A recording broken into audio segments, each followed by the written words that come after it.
So, because of decisions that were taken by some people around 1968, although in truth, it started a lot longer ago than that, violence came to my home in 1980 when I was just about to turn 6 years old.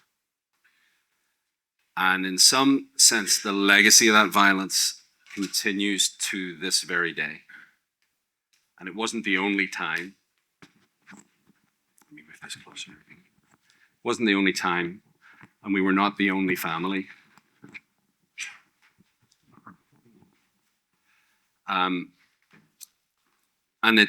I guess it's like part of the raw material that I work with, and that I have to work with, and that I get to work with. You will have your own. And at the same time, because of decisions that were taken in 1965, but in truth, it started a lot longer ago than that.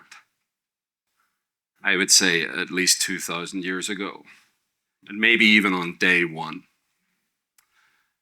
Peace also was present in my home. And while the trauma of actual physical violence and the threat of violence and psychological violence cast a shadow over my entire childhood and my entire life, and we weren't the only ones. At the same time, the courage and creativity that some people who had gone before and who were yet to come of age in 1965, 1968, and 1980 has a deeper legacy to the present day. I grew up in a society that in the literature gets called one that was suffering through civil conflict. There is nothing civil about it. What gets left out is that I also grew up in a society where there were people who had dedicated their lives to transforming the conflict, to ending the conflict, and to building peace instead. The oldest reconciliation centre on the island of Ireland turned 60 years old last week. That was the decision taken in 1965. What we call the Troubles didn't really begin until 1968. This is a curious fact. There were people actively building peace before the war started, because they knew that it's never too early to make peace. And we'll never know what they prevented, but I'm certain they prevented things being much worse. And so I also grew up under the wings of peacebuilders. And even though there were not ceasefires until I was 19 years old, so my entire childhood was lived in this context, where people were taking each other's lives in order to achieve political change. Even though I was 19 before the ceasefires happened, I was about 15 when I first fell in among a rogue band of peacemakers. Really dodgy people, peacemakers. Some of them very violent people in the best sense. I mean, the forcefulness of audacious courage, willing to lay down their lives, willing to stand between people and suffering that was coming their way, sometimes willing to go right into, I guess you could call it the enemy's camp, and have a little chat. I know lots of people who did things like that. I was mentored by many of these people, and when I was about 23, we had a peace agreement. And by the way, it's important to say the peace agreement is the start of the peace. It's not the culmination of the peace. It's like the cessation of hostilities. So once we had a peace agreement, I was 23, and some people from the US, from the Philadelphia area actually, came over to Belfast and spent time with me and some others and told us, this is what you should do. This was the first instance in history of a US American going to another country and telling people what to do. Sorry, what I meant was it was one of the first instances when they were right. Because they had this spirit of don't wait until you've figured everything out. Just do the right thing now, and then the strategy will follow. And so one of the things we ended up doing, a bunch of us in our early 20s, was we formed a little non-profit, and it was definitely non-profit, called the 028 Project. It's called that because the telephone area code for the north of Ireland is 028, one thing that everyone has in common. We used to say, you might hate your next door neighbor, but at least your phone number begins with the same 3 digits, so can we start there? And one of the things we did, because we didn't know any better, was we hosted a series of events where we would have politicians speak in churches from the community that they didn't belong to. So we had Irish Republicans who would be identified as Catholic people speaking in Protestant churches. And we had Ulster Loyalists identified as Protestants speaking in Catholic churches. As I've already mentioned, the man I referred to last night who was caught with bombs in the trunk of his car after he got out of prison, he's an Ulster Protestant, working class, loyalist, pro-British. He came to an event in a Catholic monastery. I sat on the stage and interviewed him in this Catholic monastery. He told me once that sectarianism, which is our word for tribalism, is like piss down the inside leg. Initially, it gives a lovely warm glow, but after a while, you don't want to sit in it. And on another occasion, one of the leaders of the Irish Republican movement, a man whose name you would know, an international public figure, a man who's still alive, sat on a stage with me in a Presbyterian church, and we had a conversation. And I opened the conversation by saying, you and I need to talk. I didn't tell him that people associated with the organization that he helped lead had brought violence into my home when I was 5 years old. He could easily have told me about things that had happened to him, although I had never led those things. What came up in me was a bit of Philadelphia-induced audacity. I'm blaming them for what I did next. I said, I was brought up to be afraid of you. What guarantees can you give me that I don't need to be afraid of you anymore? And he said, well, Gareth, lots of us have been brought up to be afraid of various people. And I found my 23 or 24-year-old hands doing something they had literally never done before. They involuntarily went into the timeout signal, which is not a thing Irish people do. I don't know. I think, seriously, I was like possessed by the spirit of Philadelphia. Like, although I don't imagine that would be the signal that my Philly friends would make. I said, time out, I'll make you a deal. I'll not give you any reason to be afraid of me if you don't give me any reason to be afraid of you. And everybody laughed, but I meant it. And we shook hands on the stage. And to me, like, that's the bottom line in peace building. It's not the most we can strive for, but it is a minimum standard. I'll not give you any reason. I'll not make the first strike. And if people can agree on that, we can really get somewhere. Second and last part of the story before I offer a blessing. A few years later, 2005, I was in South Africa. It was Maundy Thursday, the day before Good Friday, which in some traditions is the day traditionally when alms are given to the poor. And I was walking to the Anglican Cathedral in Cape Town, where Archbishop Tutu, many of you know this story, once presided at a rally opposed to apartheid.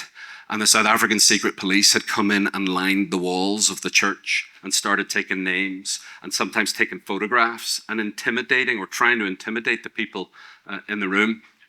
And Archbishop Tutu had come down out of the pulpit and started welcoming and greeting the South African secret police. Hey, it's nice to see you. secret police guy. Not so secret now. And didn't expect you to show up to an anti-apartheid meeting. And then he went to the front. He said, of course, we know that you're not here for the same reasons as the rest of us. But we have already won. You just don't know it yet. And in the future, the victory will be obvious to everybody. And you can make a choice tonight, one way or the other. You can take one step forward from the walls and join the anti-apartheid movement, and we will welcome you with open arms, and nothing you've done up till now will count against you. You can come and live with us if you have to, because you probably won't be able to go home tonight. Or you can stand where you are and not join us, and in a few years' time, all you will have will be your shame. I love Archbishop Tutu. I wanted to go to this cathedral, even though he wasn't the minister there anymore. I wanted to go there on Maundy Thursday, and I was walking on the way down, and while I was walking down, I was mugged. A young man came up to me and said, give me some money, and it wasn't a gentle request. My consent was not being sought. And so I was scared. I put my hand in my pocket, and I took out a coin that was worth about 50 cents. And I gave it to him, and then he opened his other hand and showed me he had a box cutter knife in his hand. And there were no physical injuries in this story, just, you know. He then said, give me, then he said, I don't want to stab you. Give me more money.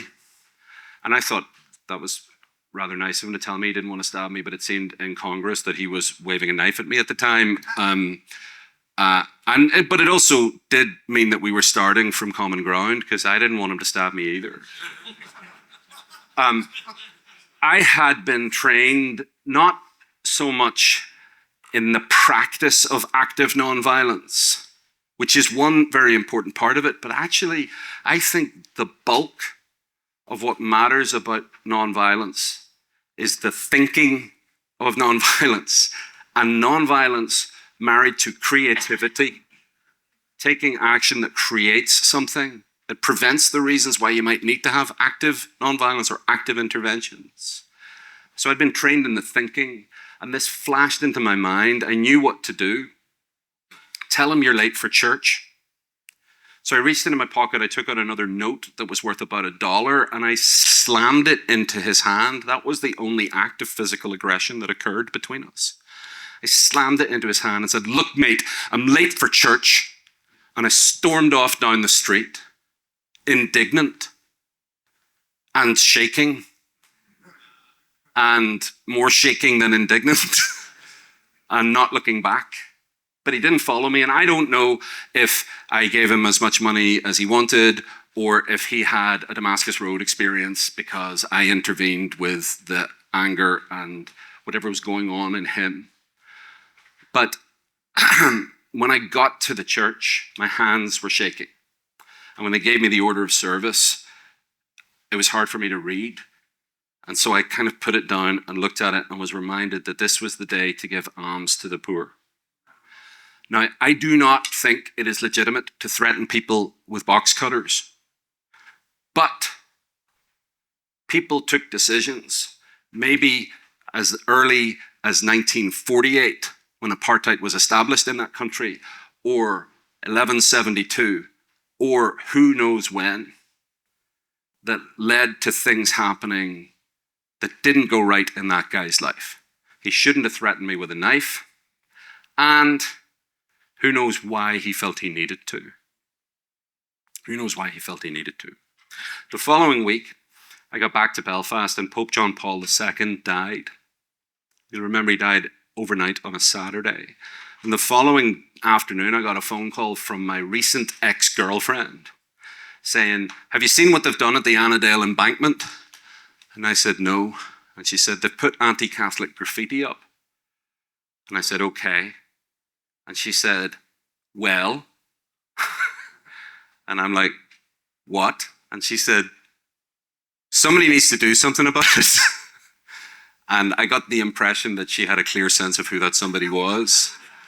She would have done it herself, actually. But on a red brick wall in a grocery store parking lot, somebody had written in white paint, where the fuck is the Pope now? Ha, ha. It was really, really emotionally intelligent. They'd actually spelled out the laughter, you know. And the venom in that was familiar in our society. And it worked both ways. There could have been anti-Protestant graffiti too elsewhere. And I'm sure it was teenage boys. And I'm sure that they weren't sitting and rubbing their hands in some kind of Machiavellian strategy about how can we continue to perpetuate the ethno-religious enmity on the island of Ireland. I'm sure they just had nothing else to do and it was a bit of a laugh. But it still had an impact. And the following day, a Monday, quite likely thousands of people would drive past that wall. All the Catholics would see it and feel some measure of hurt or fear. Some of the Protestants would feel shame, and some of the Protestants would think, nice one. Piss down the inside leg before it goes sour. So myself and another guy from Belfast, and in another example of US-American intervention overseas for the common good that works, a guy from Montana who was living in my house at the time. We went out at 4 o'clock the next morning. We had a tin of white paint. We'd forgotten to buy paintbrushes, and you can't get paintbrushes at 4 o'clock in the morning. So I brought a bathroom sponge, and we went over to this wall. We read the passage from Isaiah, or if you're from Ireland, from Isaiah, about turning swords into plowshares. We prayed the prayer known as the Lord's Prayer, and we painted not over the graffiti in such a way to erase it, because we wanted people to see what someone many of us know well calls the best criticism of the bad. We wanted people to see the message that we were transcending. And so on top of where the fuck is the Pope now, we wrote one word 5 times. It is the least used word in politics, and maybe the most important word that we should learn to use authentically, with healthy boundaries, but from the heart.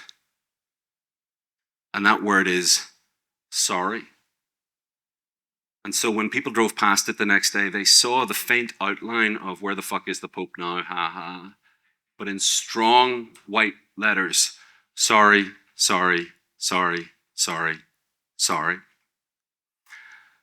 I'm not responsible for the graffiti going up in the first place, but part of my lineage probably is.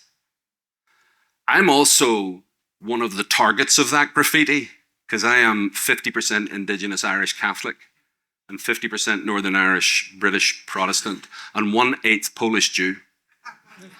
And the joy of this, I bet something as complicated is true in your life as well. There's already something in you that is a point of commonality with someone who you might consider to be at least different, if not your opponent.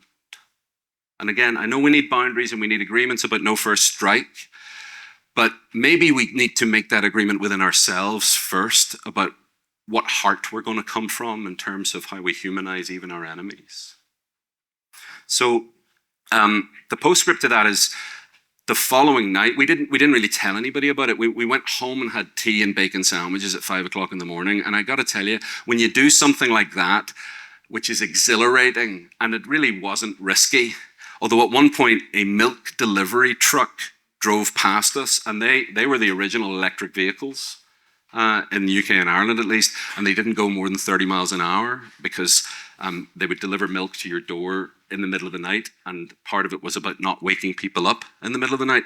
So this guy in his milk delivery truck starts to drive past us as it looks like we're writing anti-Catholic graffiti on the wall, and he starts driving and we're like, oh fuck.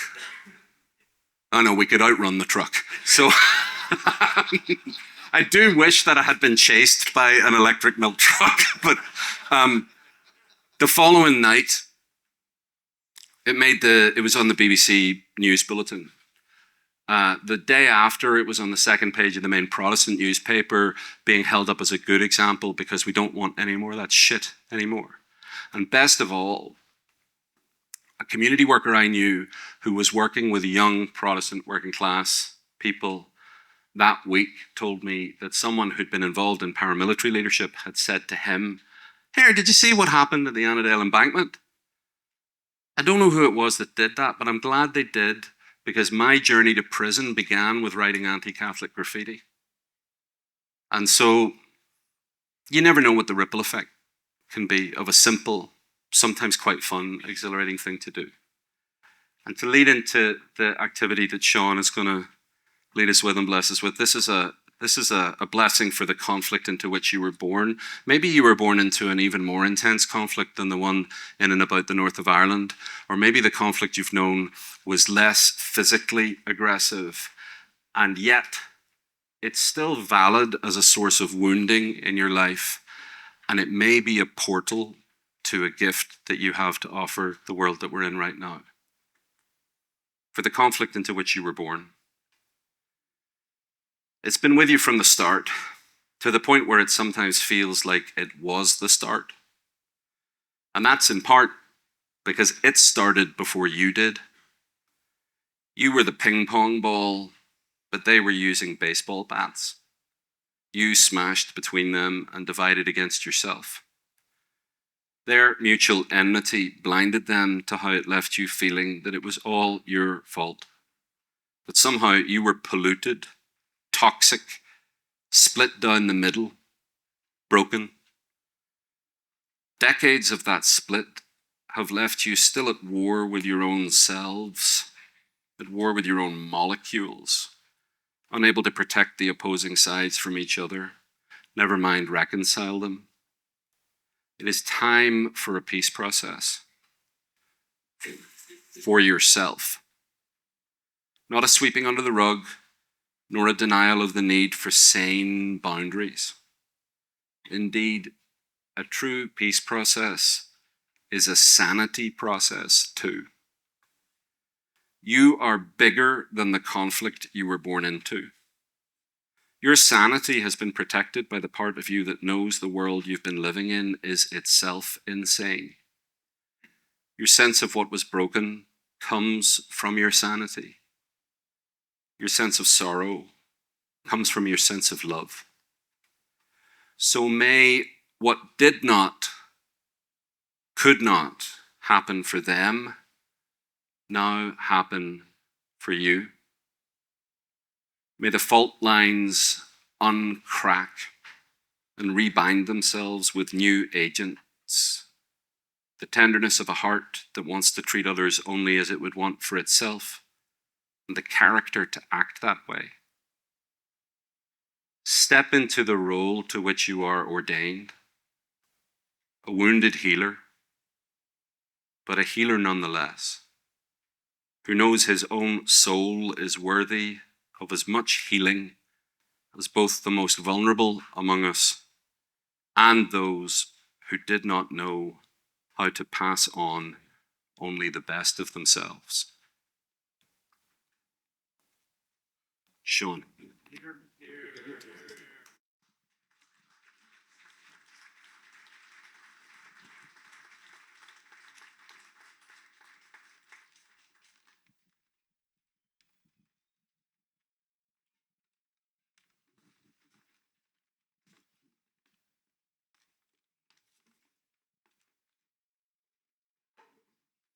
And Gareth, thank you for sharing your story and your blessing.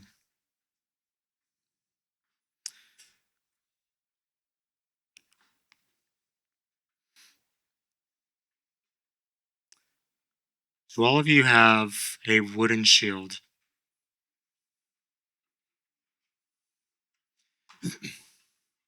We're going to do something with that.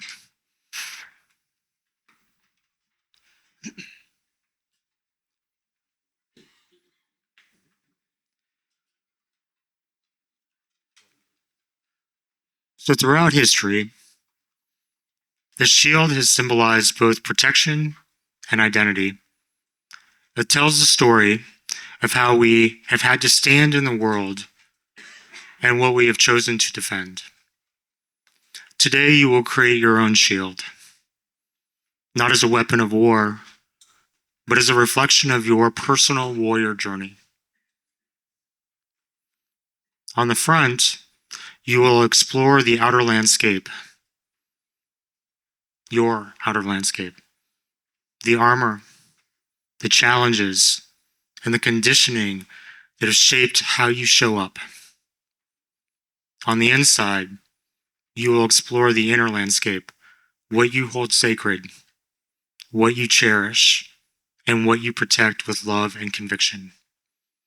And finally, you will reflect on how your shield can become a bridge, a symbol of how your courage and compassion can connect rather than divide. So this is not about artistic skill. It's about honesty, reflection, and story. There is no right or wrong. You can do this the way it feels true for you. And as you work, let your shield speak the words.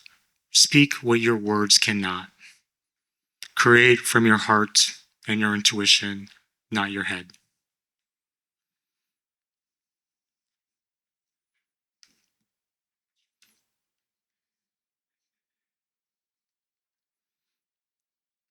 So if you can take out your shields, you should have a marker.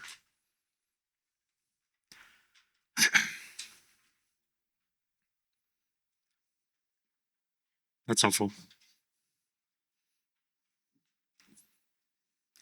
So begin with the front of your shield.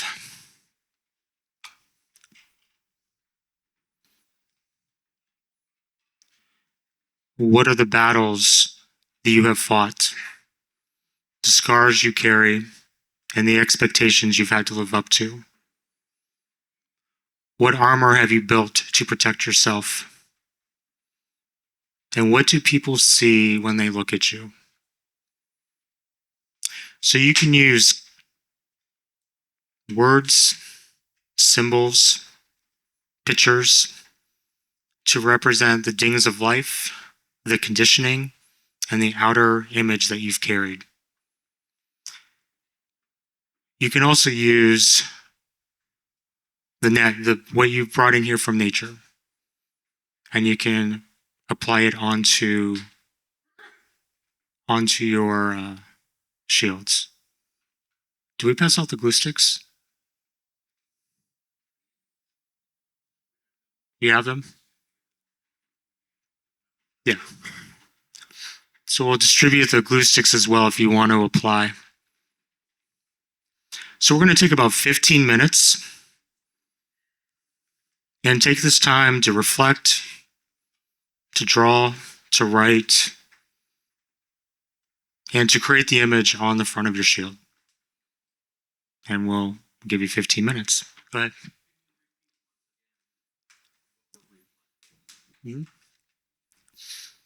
So what are the battles you have fought? The scars you carry? The expectations you've had to live up to? The armor you have built to protect yourself? And what other people see when they look at you?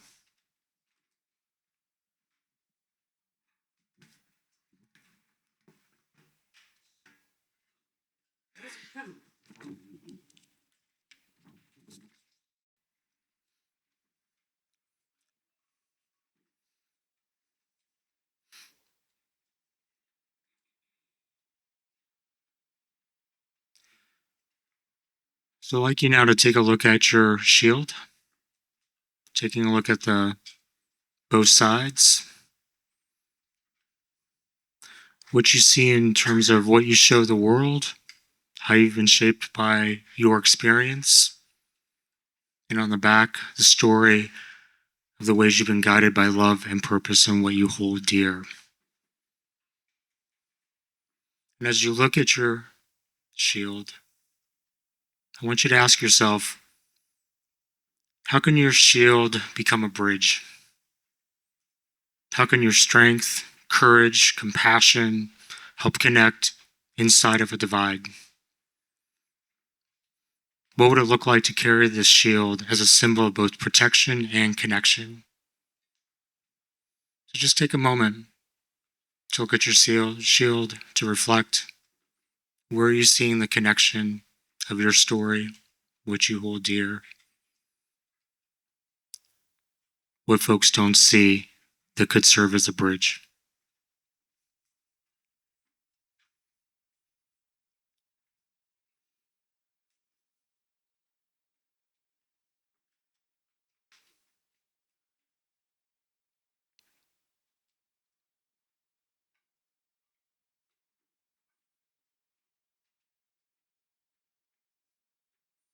Good. Now, I'd love for you to find one or two other men. Get together. You can share your shields. Share what you learned. Share what was interesting or surprising. So we'll take about 10 minutes to have some conversations.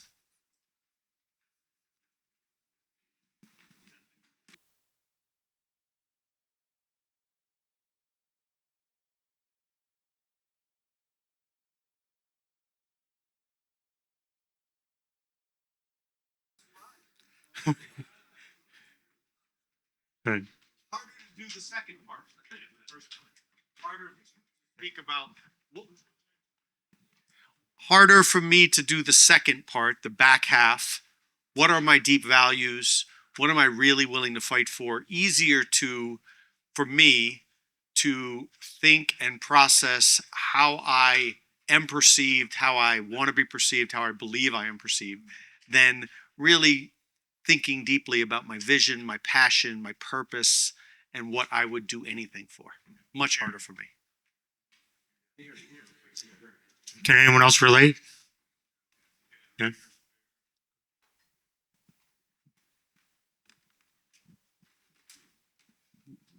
Yeah, I thought it was really interesting how some of the same symbols on the outward shield I was also seeing on the inward shield.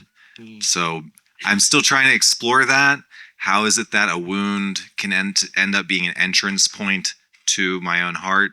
Mm-hmm. But yeah, I'm seeing some of the same symbols on both sides. Great, thanks.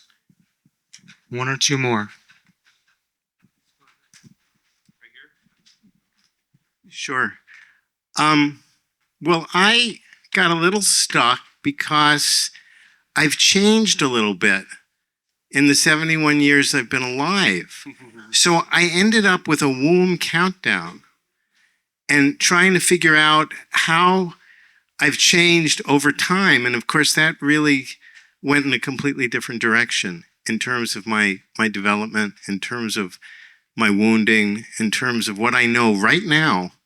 We were pretty much the same. It wasn't as unique as I thought. Funny how that happens. So, yeah, so it's probably at this point a bit redundant, but it can be emphasized. When I started into recovery like 30 years ago, and started reading books in AA. Wait, I'm not alone. Other people have the same similar story, and the commonality and the fact that we're sharing very similar stories of pain and shame and grief, but we're in a culture that that's why we're here at Illumin, is to bring light to those places. So. Yeah.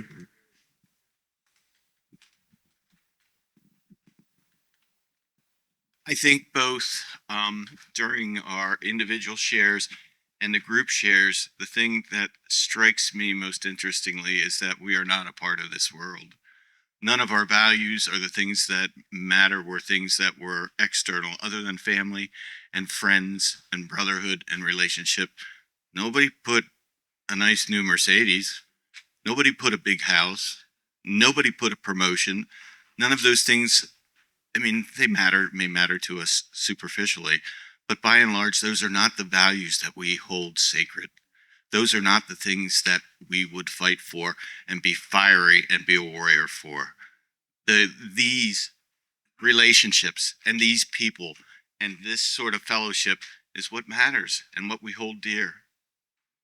So, and that was just a very stark reality to me. So now we need to wind down, but you want to go back to your point, your question. So what we were talking about today on the bridging warrior, the embodiment of the bridging warrior, we talked about the bridging mindset. How do we bring compassion, curiosity, complexity, courage, and the sense of community? But I think what was most striking for me in the conversation, listening to so many of you that were in the room, was that what you're doing here at Illumine is really bringing you into this place of embodied presence. That you often, in what you do in Circle, and what you do together, and what you do here at Awaken, you're already practicing so much of what's required to be a bridger, to be a bridge builder, to be a bridging warrior.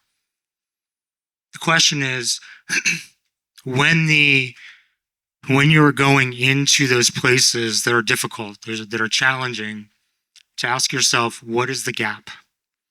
What is the gap between what you're doing here and how do you reach there?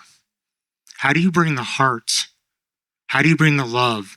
And by going to that place of love, how do you bring in the curiosity to understand that the person that's coming at you is often coming from pain. So to have compassion for the pain and to understand that often the rage up here is really protecting the deep-seated fear down here, or the shame, or the isolation, or the disconnection, or the feeling of not mattering. And so what I would say in answering your question is, if you can see the humanity of the person, speak to that humanity, be curious about their story, and be curious about where those views, that anger, that rage comes from, that might be an opening. And with that, thank you.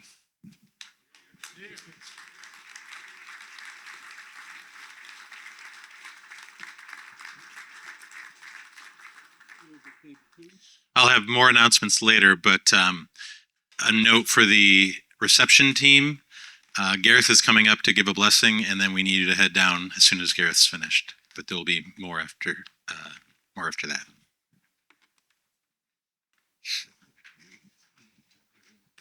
Not much more to say tonight.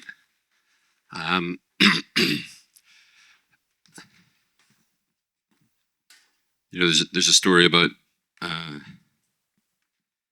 I know I've already mentioned the Dalai Lama today. I think it might have been the Dalai Lama and Thomas Merton, or Thich Nhat Hanh and Thomas Merton, meeting with each other and spending like 6 or 7 hours together, and it was the only time they met, and the best use they could make of that time was to not talk. There's another teacher of mine who believes that the highest form of communication between human beings is conscious silence. And when he moved into the neighborhood that we live in, he was being introduced by a mutual friend to the neighbor that he was living beside. And after she had said, "This is Peter," and he'd shaken the hand of the neighbor he was moving in beside, he just stood there silently and for like 5-10 minutes, after which his friend said to him, "What the fuck was that about?" And he said the highest form of communication between human beings is conscious silence. And she said, "Yes, consciously agreed upon." Otherwise, you look weird. So I just want to. I want to read you a poem by my favorite Irish poet, Paul Durcan. He died earlier this year. If you've never read him, please seek him out. Paul Durcan, Durcan. But as I read it, it's about a mass that he went to 23 years ago, and in Ireland, and whether you're religious or not, or whatever tradition you come from, I hope you can feel the particular gift in this. And there's a thing that the priest in this poem asks the people in the congregation to do. And when the poem is over, I'm going to ask all of us to do the same thing. It's called the 12 o'clock Mass, Roundstone, County Galway, 28th of July, 2002. On Sunday, the 28th of July, 2002, the summer it rained almost every day. In rain, we strolled down the road to the church on the hill overlooking the sea. I had been told to expect a fast Mass, a piece of information which disconcerted me. 20 minutes, they told me to expect. Out onto the altar hurried a short, plump priest in late middle age with a horn of silver hair in green chasuble billowing like a poncho or a caftan over white surplice and a pair of Nikes. Mammoth trainers. He whizzed along saying the readings himself as well as the gospel, yet he spoke with conviction and with clarity. His every action an action of what looked like effortless concentration, like Tiger Woods on top of his form. His brief homily concluded with a solemn request. To the congregation, he gravely announced, I want each of you to pray for a special intention, a very special intention.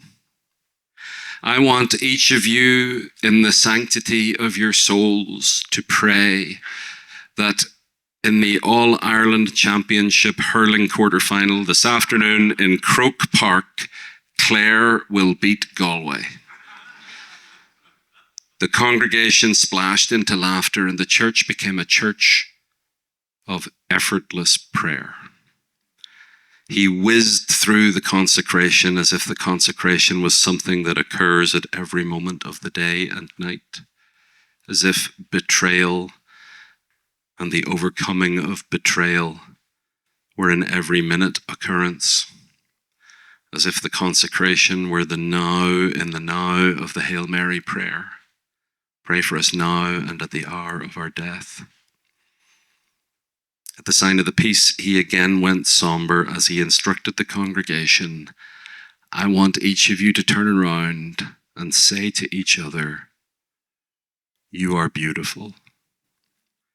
The congregation was flabbergasted, but everyone fluttered and swung around and uttered that extraordinary phrase, you are beautiful.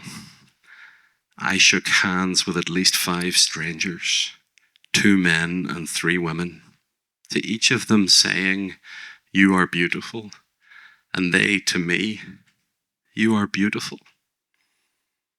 At the end of the Mass, exactly 21 minutes, the priest advised, go now and enjoy yourselves, for that is what God made you to do. To go out there and enjoy yourselves, and to pray that in the All-Ireland Championship hurling quarter-final between Clare and Galway in Croke Park, Clare will win. After Mass, the rain had drained away into a tide of sunlight on which we sailed out to St. Macdara's Island and dipped our sails, both of us smiling, radiant sinners. In a game of pure delight, Clare beat Galway by 1 point. Pray for us now and at the hour of our death. 2 things. Anybody notice why that poem is about bridge building? Anybody? He was, well, I'd imagine he was from Clare, but he was in Galway. And he was asking a Galway parish to pray that Clare would beat them. And they did pray that Clare would beat them. Also, as if the consecration were an every minute occurrence, and as if betrayal and the overcoming of betrayal were an every minute occurrence. Please turn to at least 5 people around you. Please rise and tell at least 5 people around you, you are beautiful.